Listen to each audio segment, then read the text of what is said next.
may nadidiscover na new species, in-advise namin na picturean nyo, ano, kasi di natin alam, baka undescribed pa yon. Okay. So, a few months ago, na-invite ako ng kaibigan ko sumama sa isang TV guesting tungkol sa mga mantis.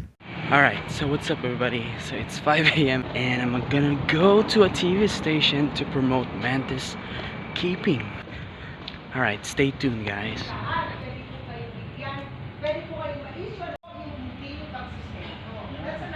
Okay.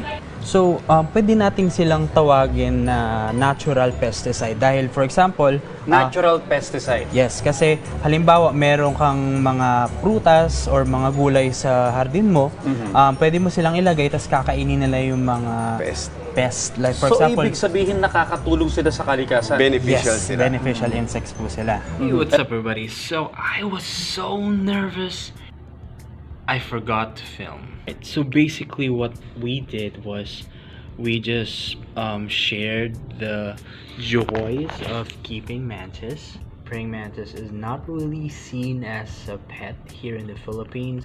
It's great that we had that exposure to promote the hobby. So, sa point na to, naramdaman ko na sobrang saya ko dahil nagawa ko ang mga bagay na gusto ko. Una, na-share ko ang mantis keeping sa mga katulad kong Pilipino. Pangalawa, lumabas ako sa TV. Dumagdag pa ang saya ko na may kasama ako na pareho kami ng hilig. Sobrang pasasalamat ko sa kaibigan kong tong si Arnie dahil sa pag-invite niya sa akin sa experience na to. Again, salamat Arnie. You the best man.